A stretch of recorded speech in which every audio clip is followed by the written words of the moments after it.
Good. Okay, perfect. Hello.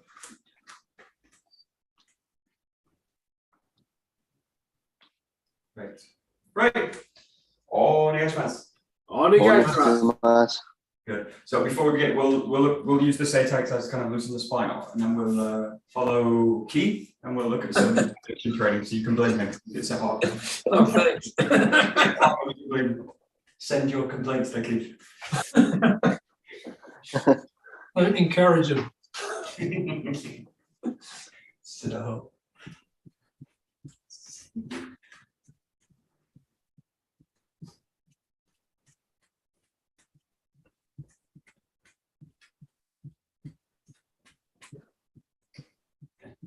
So we use the same time, we use a little bit of the kind of decompression breaths from foundation work as well. So let's do a little bit here in this direction. Then just do a couple of nice deep breaths in between each movement. So just want to kind of find the feet in the ground, come a little bit narrower. The main thing is if you have to put the feet on the edge of a mat, you want to be a bit narrow. But imagine the outside feet, or find that the outside edge of the feet are basically straightforward or parallel with each other this way. So just take that position. You can use the hands on the ribs, so you can just kind of widen them out. But the key thing is kind of open out and just take a nice deep breath through the nose. Think about the best kind of thing for this is think about breathing out through the back of the back of the rib cage. Imagine like an airbag kind of expanding out towards the back, kind of an unused part of the back. And then as you breathe, as you relieve the breath out, think about engaging and lengthening the trunk and the core. Just do a few deep in.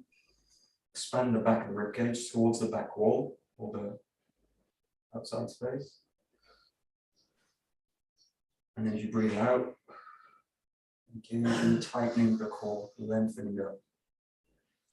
Good. And then just release to the front and back. Start the spine.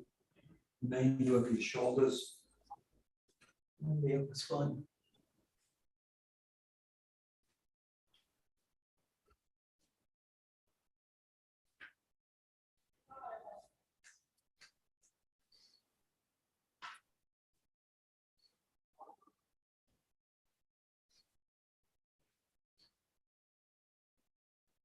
Just make it a bit smaller each time. Just always have to come back into the center again.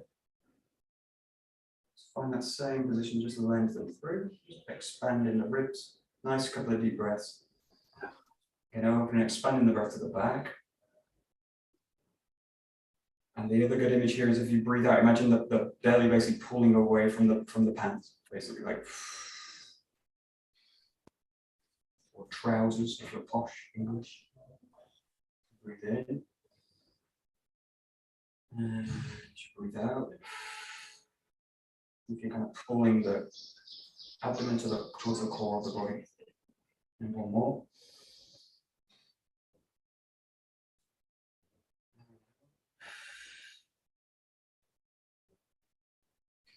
And just release to the sides.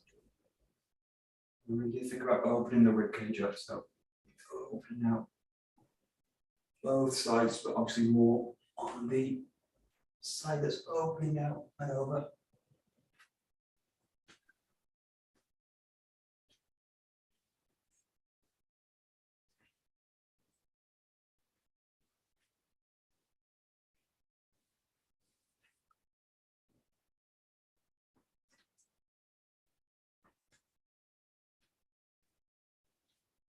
Yeah, just make it a little bit smaller each time. Come back into the center. Lengthen back up. And just again, just a few deep breaths. Expand up in the back. Breathe out.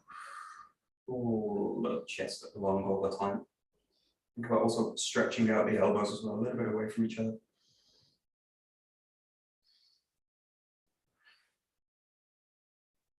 About 5 seconds in, 5 seconds out.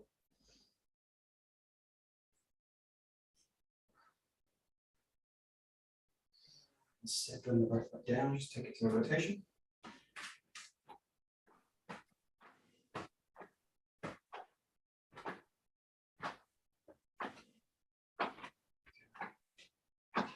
And we'll also look at the feet as we're doing the breath. So just notice the tendency in this case. Notice the tendency as you go into rotation, the tendency for the leg to kind of collapse into this structure. So think about kind of expanding the legs out and down. So a little bit of kind of pressure out as you find the rotation. Also important, I need to keep the knees flexible. Or need to keep the knees open as well. So just watch for that kind of thing happen. The back leg basically collapsing and the ankle basically twisting out. So good, strong contact. What you can also play is just start gently raising the toes out of the ground. So you've got a good 3 points of contact with the feet. Heel, base of the big toe, and the base of the little toe, the outside edge of the little toe. And then you just want to let the toes basically settle into the ground. You don't want to feel that they're kind of clinging into the ground. Just see a little bit of weight. Most of the weight's in the heel. And traveling over the arch of the foot. And just make it smaller. Keep that nice contact in the ground. Keep the knees unlocked. And just a couple of deep breaths again. So find the center here. Nice, fully in and fully out. Expanding, lengthening the torso.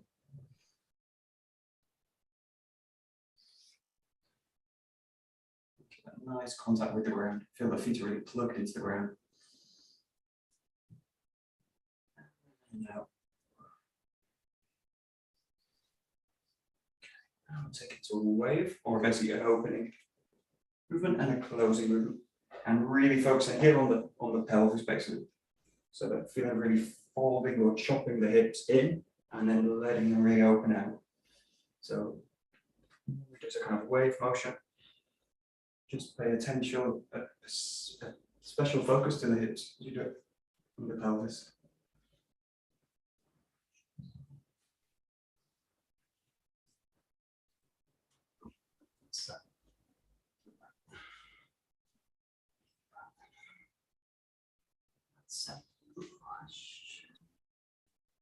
And just make it a little bit tighter each time, a little bit smaller. So back to center. And just one more round of deep breaths. Fully in, opening out to the back. Breathe right into the 𝘱𝘰𝘪𝑗𝑗 cage and lengthen, extend your breathe out.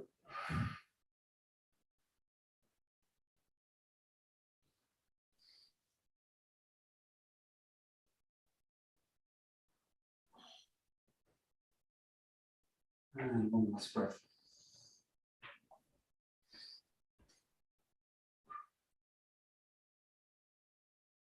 Great.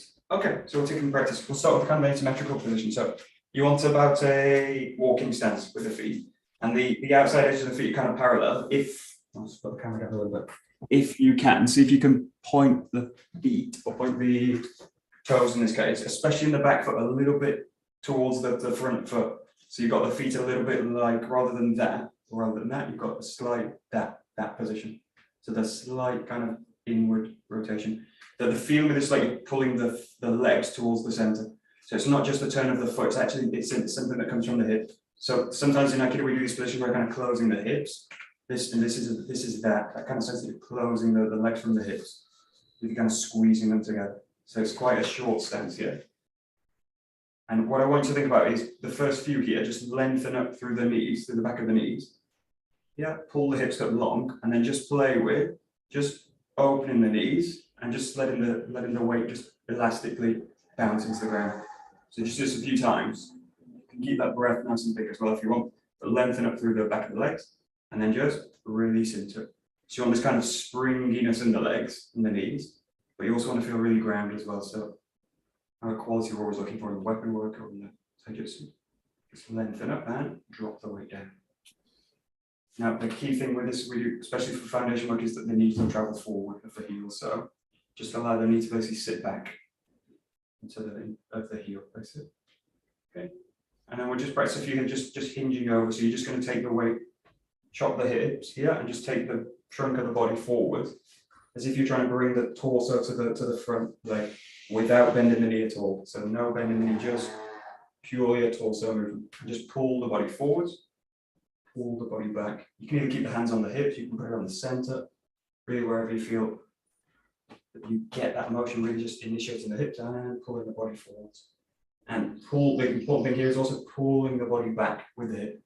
So pull the body forward with the hip, pull it back with the hip. And you're using the ground contact from the front foot mainly, but a little bit relying on the back foot as well. So kind of squeeze or a scissoring happening in the lower body, in the legs, to bring the body up and down. It's kind of feel. Just a few. Good. And then just play with the hands coming out, and you're going to bring them out forward, take the hips a little bit further back. But again, just watch the knees and bend forward a little bit. So, or any at all. So the knees don't travel forwards. Reach out with the hands. Just hold that there, a couple of deep breaths. Lengthen all the way through the back of the neck. Imagine here someone's kind of trying to pull the hands apart from you, so you're trying to resist the kind of pull out. And at the same time, you want to keep a kind of expansion here in the arms. So pull. And what you want to feel is that the lats, the back of the shoulder, are really active. So they should feel kind of hard, or they should feel engaged. Basically. You're overweight. And then what I want you to do, just a few here, hip initiated again, the back hip and the back leg are going to slightly engage the body into a spiral. And again, pulls you into it. You'll feel it really in that front hip, and then pull yourself out of it. Pull yourself into it with the hip. Pull yourself out of it. Pull yourself in. Pull yourself out. So hardly anything happening in the knees, all really hip work. Knees just stay open and released. Just a few there, just in your own time, just kind of pulsing through it. That's it. Yeah, great. Okay, really nice.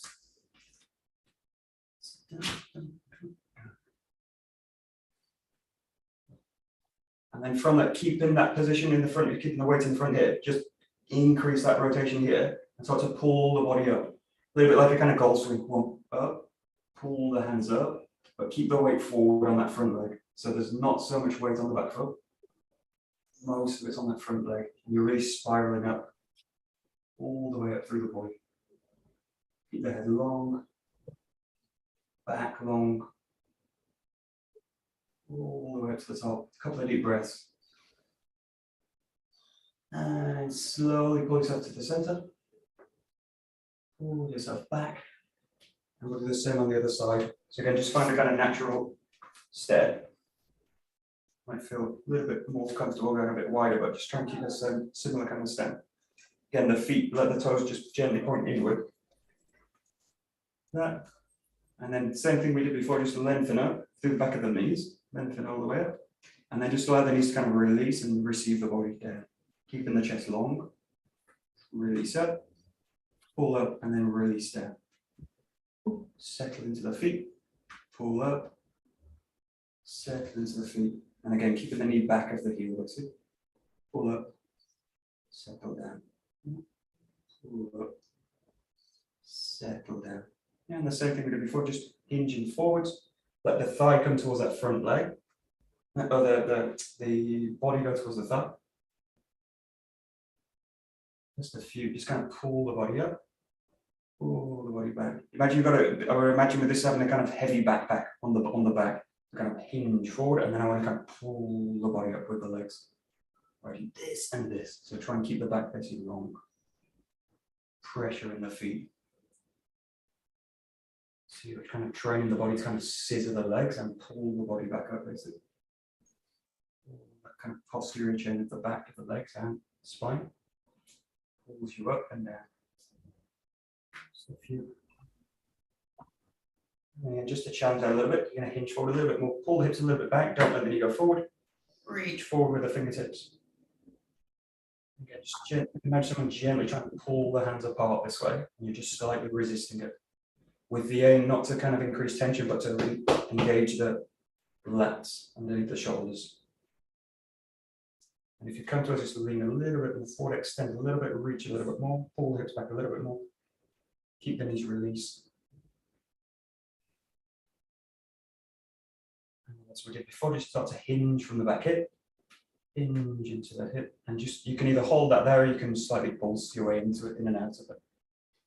Really have tension in that front hip or engagement in the front hip. It's really what you're looking for. Set. Great. Again, trying to keep the knee back, the heel. Quite difficult in this pose. Set. Just a couple more. Or if you hold it, just about 5 seconds more. And then again, just slightly increase it more, a little bit like a kind of swing up with the body, but not led by the arms, led by the hip, basically coiling up. So the body starts to pull vertical, but the weight's still in that front leg. Pulling right up. Pull the body up long. The image in this is like a barber's pole. And spiraling up a little bit further each time. One deep breath in.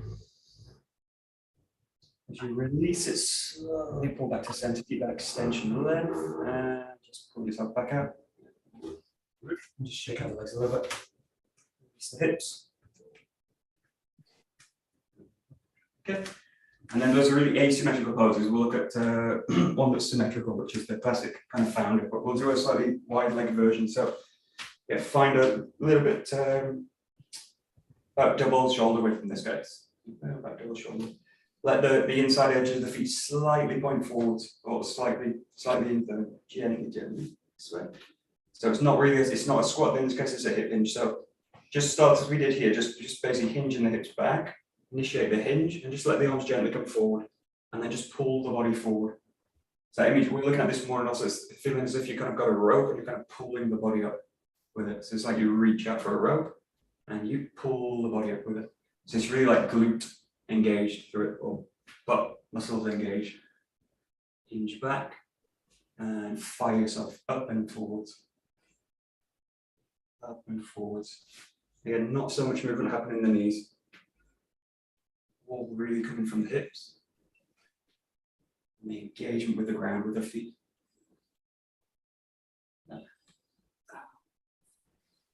So, and the last one here, just reach out and reach into that kind of sphere of tension. Again, just gently imagine someone gently pulling the hands up. Just resist that. See if you can again activate the underneath the shoulder.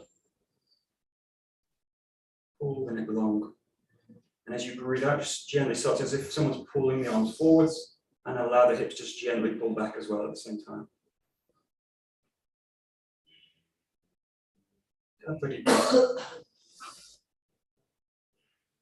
Now the hard part of this, keep the hips where they are, scoop the hands up, and let the shoulders come, or let the feeling go underneath the arms, and press the fingertips up. Right up, but keep the hips exactly where they are. With a shake in the legs, that's okay. Just try and anchor the feet down into the ground a little bit more, which you can do by squeezing the ground towards you or pressing it away. You might find one easier than the other. Either way, you know, just anchor the body down. Try and feel the hands are kind of balanced, the shoulders, what you'll notice is that kind of happening. Try and make them balanced. So it's really trying to get a symmetrical pose in the body. It's not easy. Okay, last breath out. You're going to roll the spine down, let the fingertips come to the ground. Lengthen and really release the back in this case. So you're curling the spine. And just here, just play with the outside edge of the feet. So you're going to roll onto the inside edge, and you're going to roll onto the outside edge. And just try and keep the spine relaxed. So give the spine a break, a little bit of a break, and just work the feet a little bit. So outside edges and inside edges. And just notice how that contact point in the foot changes what happens up the leg, at the inside of the leg, and at the outside of the leg as you change.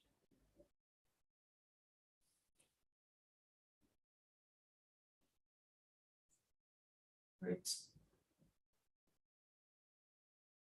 Okay, and then just allows us to find the shin bone with the hands.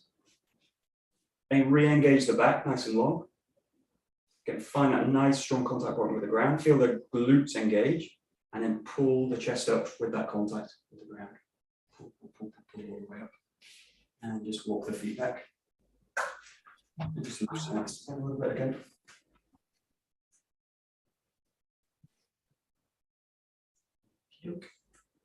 Yeah, really good. And we'll do one last one again, which is an asymmetrical pose, which is this movement that we generally do, and it's just pulling the hips back long, We're going to do it in 3 stages, so you can stay at the first one, or you can kind of take it to the next step of this one. So you can, in this one, let the feet point a little bit further out, because we're going to kind of, it's a little somewhere between a squat and a hip hinge. But so what I want you to do is just focus on, the first one is just reaching the hip out towards the back. It goes to the back, and just reach the hand down. So nice and gently, just a few on each side. We'll do a few, we'll do them together. 1, 2. So nice and gentle, the first one's just first you pulling the hip back, reaching the hand forward, pulling the hip back, reaching the hand forward, pulling the hip back, reaching the hand forwards. And do some on the other side. It's just nice, gentle, just get in the motion. Again, hip initiated, reach out with the hands.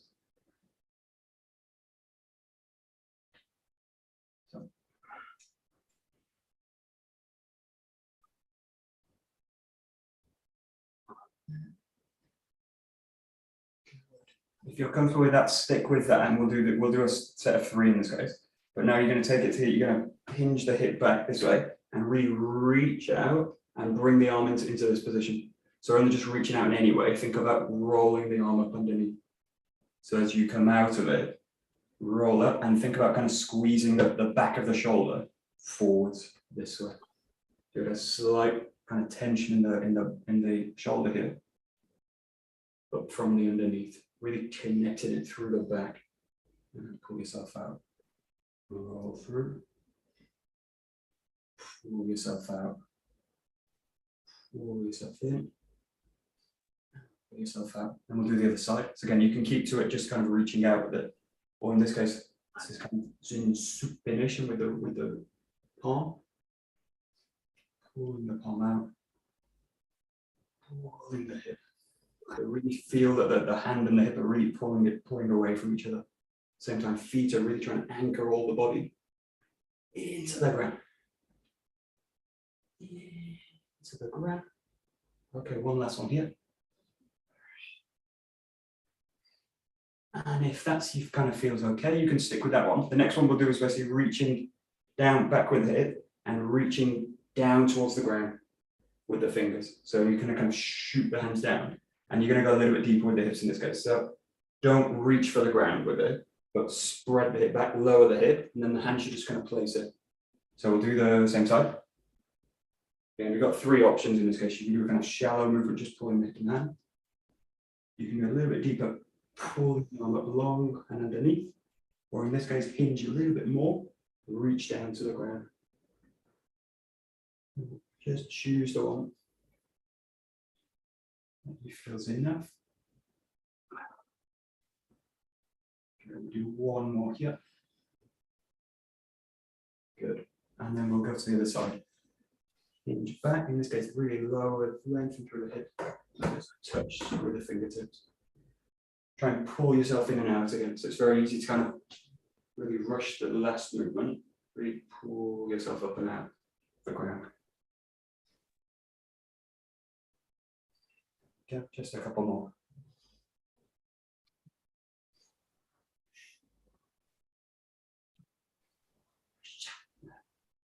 Okay, coming back to the center.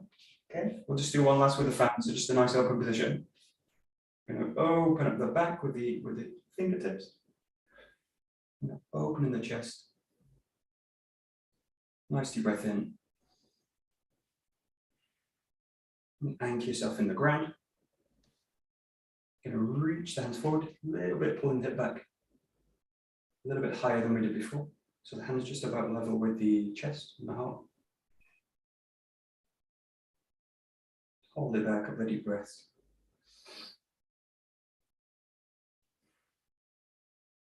Reaching up to the top. Pull the hips down a little bit. Really reach the hands up as high as you can. Really high, right the way up to the ceiling. Nice, good. One more deep breath. Reach the arms a little bit higher each time. Let that tremble through the body, good. Last breath, roll the hips back and down, pull the arms out. walk the hands a little bit further forwards and just separate the hips and the hands a little bit, gently pulling the back of the knees long without straightening the legs. Keeping a good contact with the ground. And if you're not sure about that, just lift the toes up on the foot. So if you just lift the toes up, you'll basically recenter the weight in the feet. You should be able to feel that you're not kind of clinging on with the toes. Lengthen the spine a little bit. And then you're going to pull up to the shin bone. Really lengthen it through the back. Feel the butt muscles engage. Pull the chest up and slowly with the breath out, pull the body up. Standing. There we go. And just walk the body back. Whoa. Okay, great. And just shake the body out a little bit. Go anyway with the leg. Just shake out what's in a little bit of tension maybe. Shake out the elbows a little bit.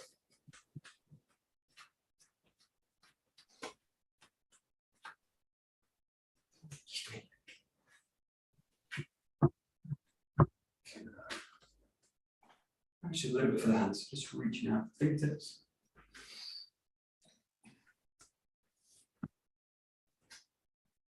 Do the feet at the same time. One at a time, obviously.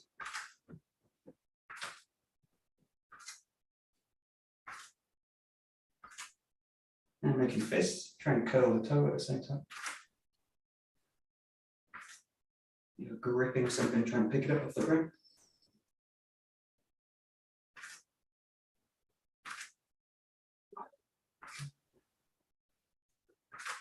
Good.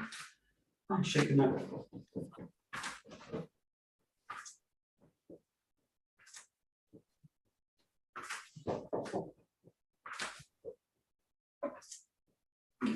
Really release the arms and the shoulders. A little bit of an incline. The body.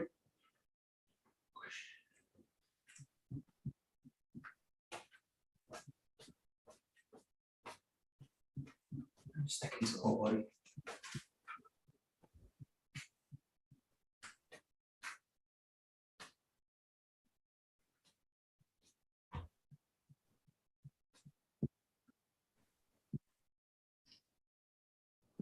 Slow it down a little bit.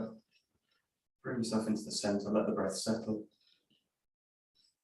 Let the arms hang by the side, let the weight just drain through the feet.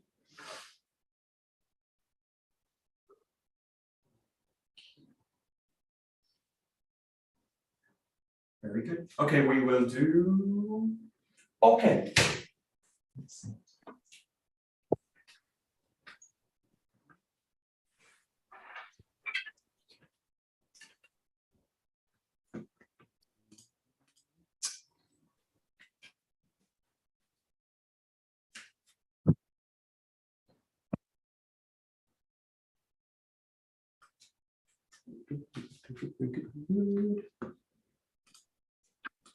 Great. So we'll just run through a kind of short Suburi set. So we'll just start with number 1.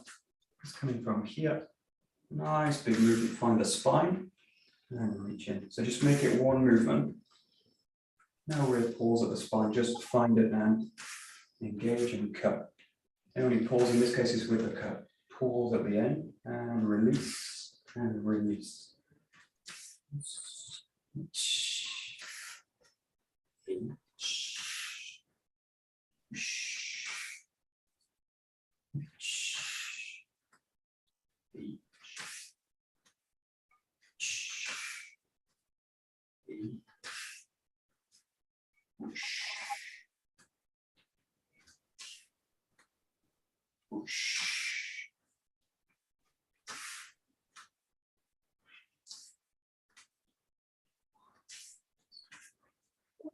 Great.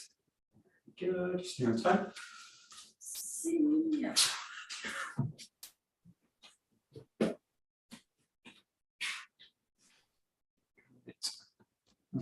Okay.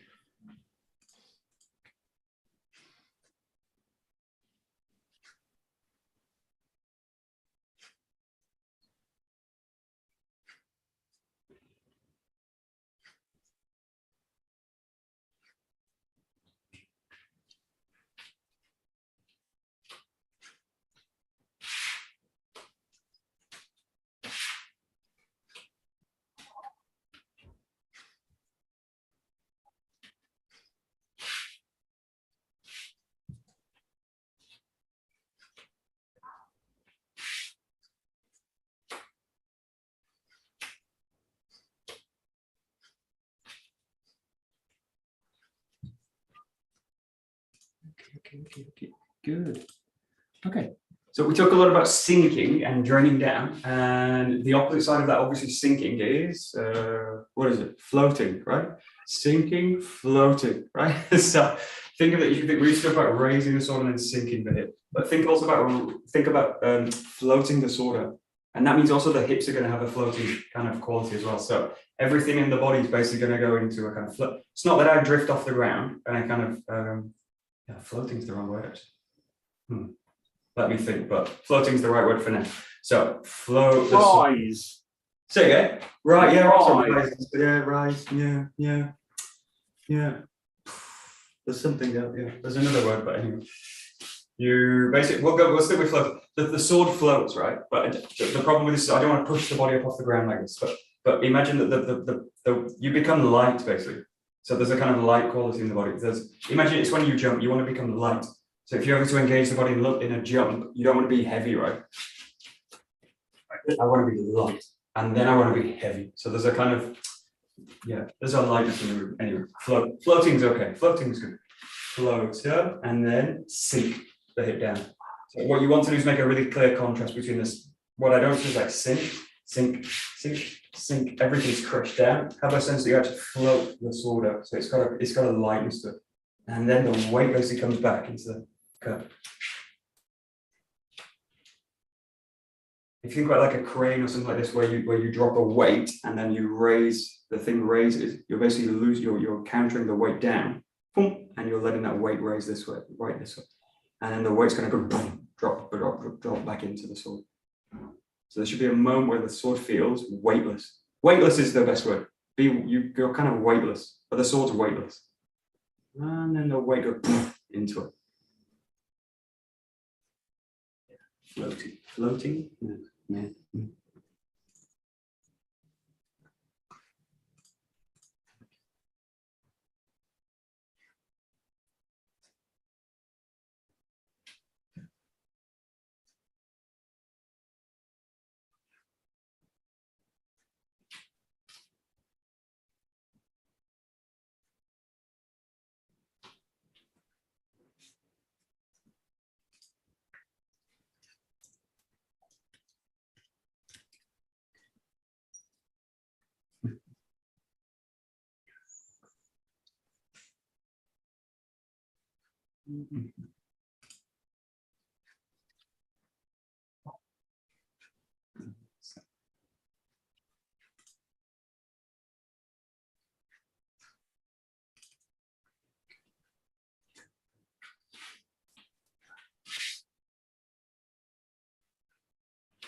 Yeah, we go. Yeah. Okay, just try one simple exercise here. This is the carryover. This from the taijutsu is really obvious, hopefully. But if you think about like a raise, if you've got like a katatedori grip and you're trying to raise the arm up, the collected examples of this, like we did on the seminar with Lewis, the guys that you two that were there, there's this shivanai way kind of raising this way, and at the same time the weight of the body's sinking. But this basically goes loose, and the person on the other end also goes light as well, because I don't want them to be heavy on the other end. This becomes a struggle.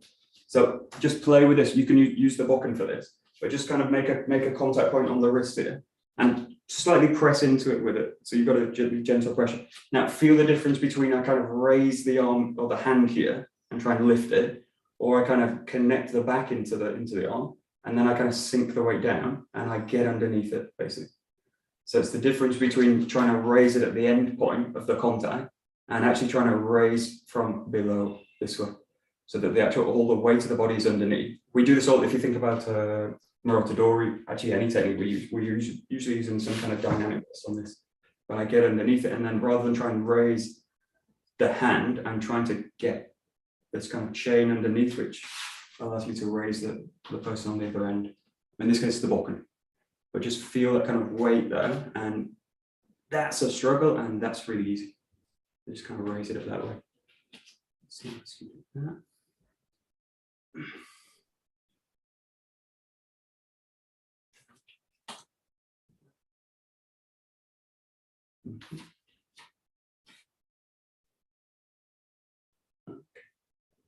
This is another way to do it. You got your Bokken, just switch it around. So change your Bokken's end, and you grip the pointy end. That's the thing you should never do. So you've got more weight on that end, hopefully. The way my Bokken is weighted anyway. So it's weighted this way. Now do the same thing. Try and just raise the sword. So don't think about really doing anything fancy, but just the idea of going. Now if I try and lift it from there, from the arms, or from the hands in this case, the Bokken's actually quite heavy. And if I do it slowly, it feels kind of impossible to do it. So if I kind of sink center weight and extend out, connect the back. So just be able to kind of raise it, but it requires a kind of sinking as well. So you're kind of floating the weight up, floating the weight up.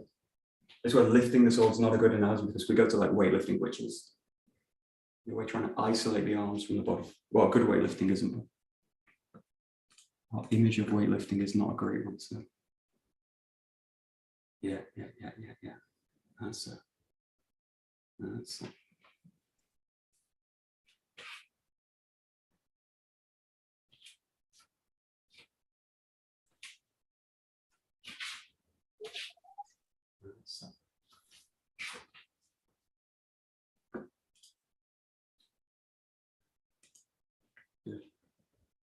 And then just keep the Bokken as you've got it. So you've got the kind of heavy end at the back, and kind of gripping in the narrow end. Just keep a kind of loose grip in this case, but take this to now a Zengo. So raise up the same with the beginning here, and then you sunken into the ground again. Then try and float out with the rotation.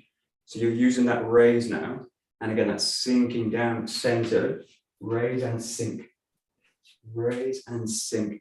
Now that motion is going to come from the hip, so that sense that the hips kind of gently float up the ground. So it's not useful you lose contact with the ground, or that you actually lose weight. It's that you're just reorganizing the weight. So it's going to the feet and into the ground to initiate the raise, basically. And that allows the upper body to become kind of hollow in a way, in a sense, kind of light and hollow. I think about like bird bones when I do this. Bird bones, like hollow, light, but still have structure behind them. Right. Yeah.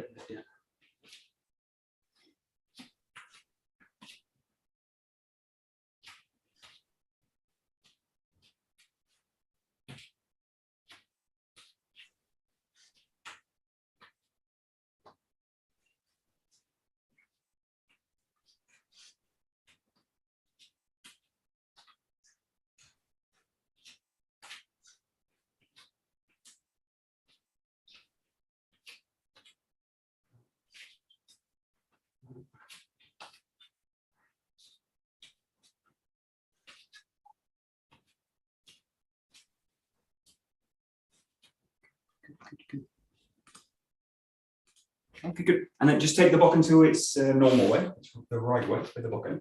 What I want you to just focus on one point in the grip in this case. So the easy rotation in a sense is this one, because the naturally the backhand, the left hand in this case, is going to be the one that's kind of drawing the sword across the body. The right hand in this case needs to loosen a little bit more, because if it doesn't, it's going to pull the structure of the shoulder out. So allow the top hand in this case to release, and you refine it in at the cut. Now the opposite is true as you go to the other side. So it's not that the left hand initiates it, which is going to screw the posture up. It's the right hand is going to kind of roll the sword over, and the left hand in that case needs to release a little bit more than the other. So you're kind of pulling the sword across the body that way, and then again you refine the grip. So when you rotate from the right side, do it with the left. When you rotate from the left side, you do it with the right arm. So it means alternating the grip. If we were to switch hands, it would be very obvious, but it's actually the same is true regardless whether you've got the grip in the right or the left. But I think that it's the far shoulder and the back hip that needs to kind of draw the sword back, rather than the front hand and the front shoulder. Yeah.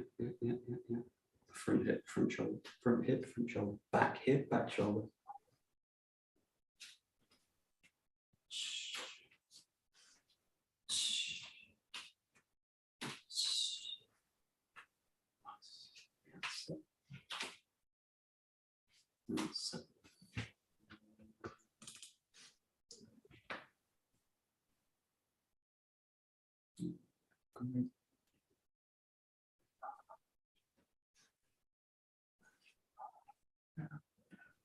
Yes.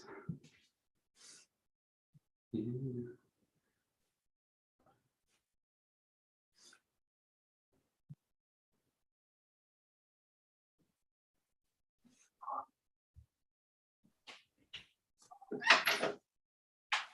Good, that's good, good, good, good.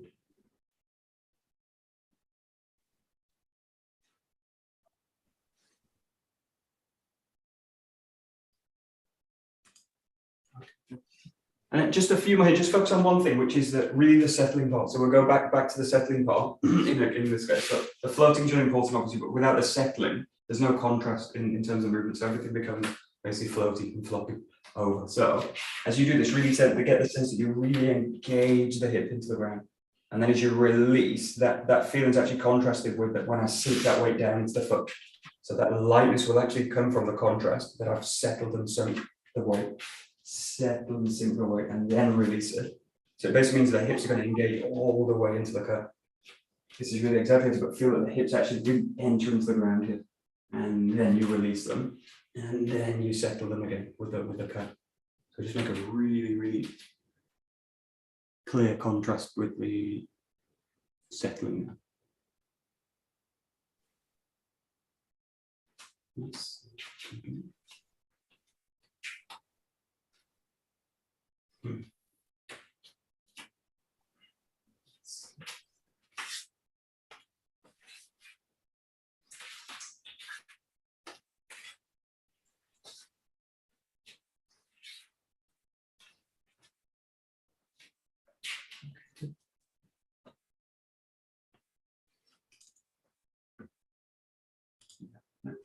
Yeah, great. Nice. Okay, we'll take this into 𝘥𝘰𝘦𝘢𝗆 work. So just beginning on the spot and just focus on all that same kind of work. So the weight's basically going to enter into, in this case, the front leg, and then I'm going to roll the hip through and just find the cut. Roll the hip through, just find the cut. So again, you're sinking the weight in the front leg at the same time, floating the weapon up and over, up and around, and down, up, around, and down, up, around, down. So the weight sinks in the lower body, and the sword and the upper and the arms basically float up, sink back into it. So you want to really feel that the arms are free in that moment. You don't want to feel the kind of trapped. So really feel that the arms are free to just move the sword around. A few exercises with it. Let's see.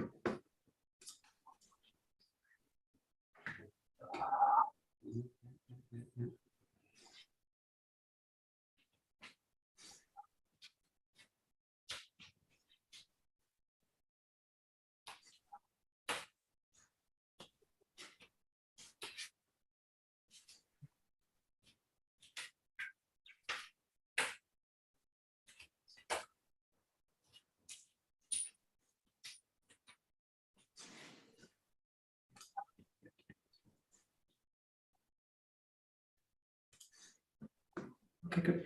And then one way to make a contrast with this, with in this case, really trying to contrast the lower body with the arms. So in this case, what actually helps, and lots of martial arts will actually use this as a training method, is basically longer stances.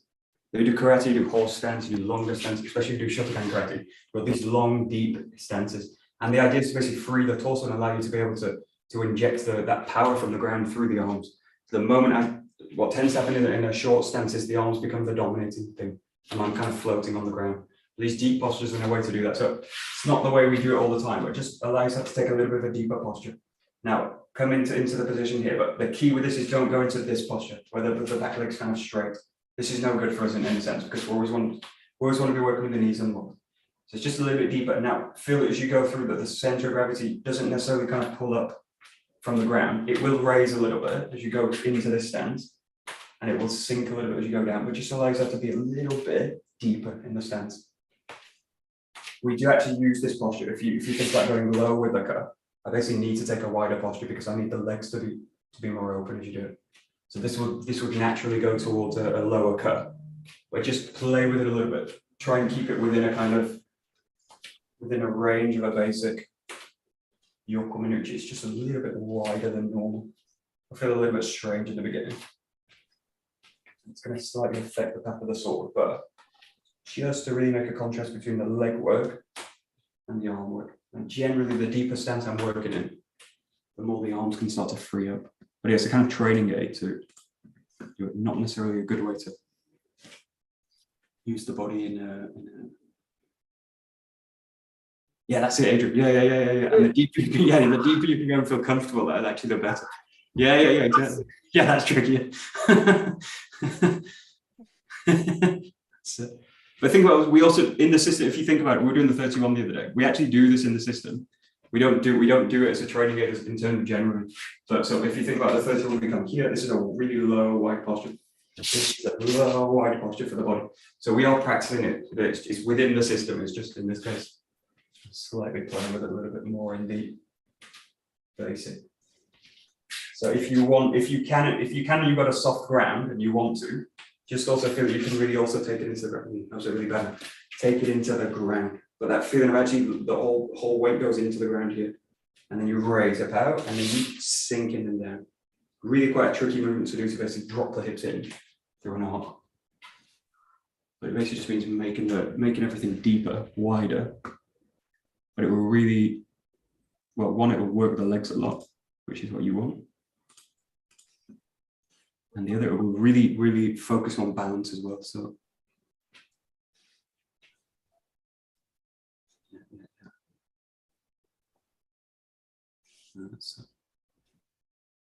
yeah, good.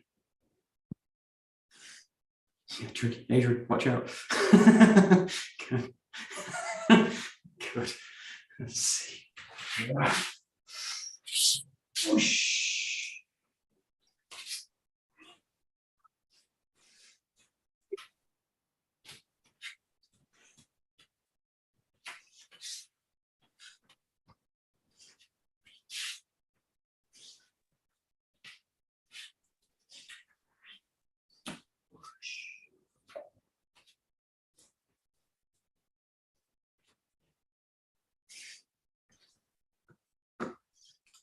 Nice.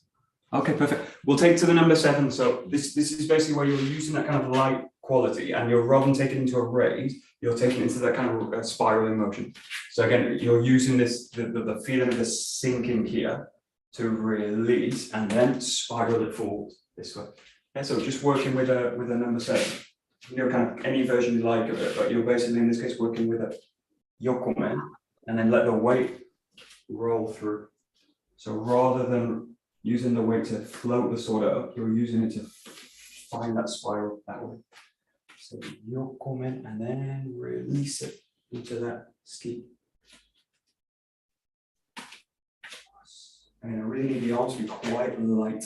Now or very light, really releasing, and that allows the sword to take that path and follow the hip. Otherwise, I basically over control the sword.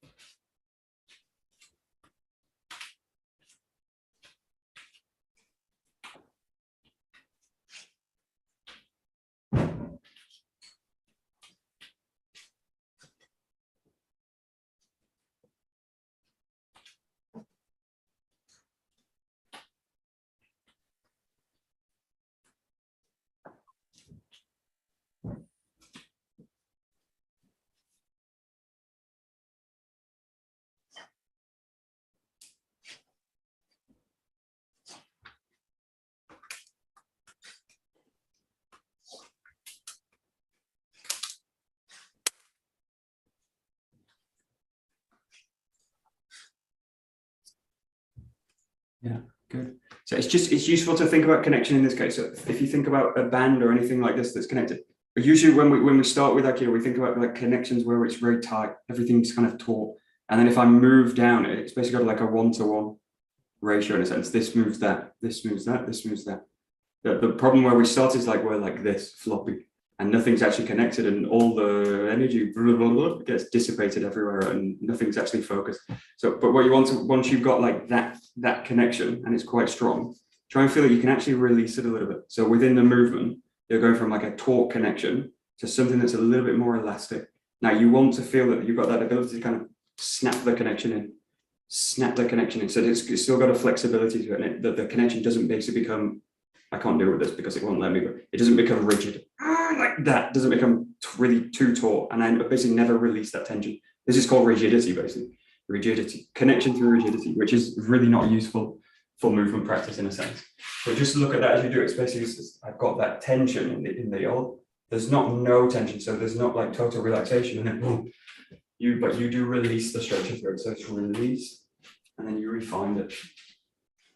Release, refine it, but you're basically playing within a tolerance range of tautness. So it's always taut, but it allows me to really kind of channel the ground through the sword, basically. That's basically what you're looking for. Yeah. Good.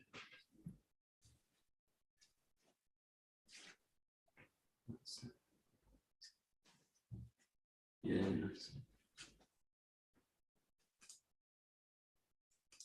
Good.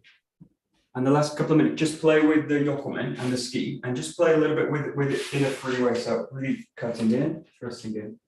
Find the Zengo as well. You've got that. You've got the 𝘥𝘠𝑚𝑝𝗜𝗠𝗠, and you've got also the number 7 that way, which you can kind of chain together if you want. So you've got basically 𝘱𝘭𝘢𝘠𝑚𝑝𝗜𝗠𝗠. You've got a Zengo. You've got a 𝘥𝘠𝘠𝑚𝑝𝗜𝗠𝗠, and you've got number 7 with the 𝘠𝑰. Just realize that really coming back to that idea of kind of floating the upper body up, allowing the lower to sink, and settling every time you finish the curve or the thrust.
Okie dokie, perfect, very good. So basically look at this idea of floating and sinking. No way, there's a better word than floating, so I'm going to think about it. Or Adrian's going to think about it, he'll tell me in the morning. Floating, raising, floating. There's another word, but anyway. Floating is okay. Floating is not bad.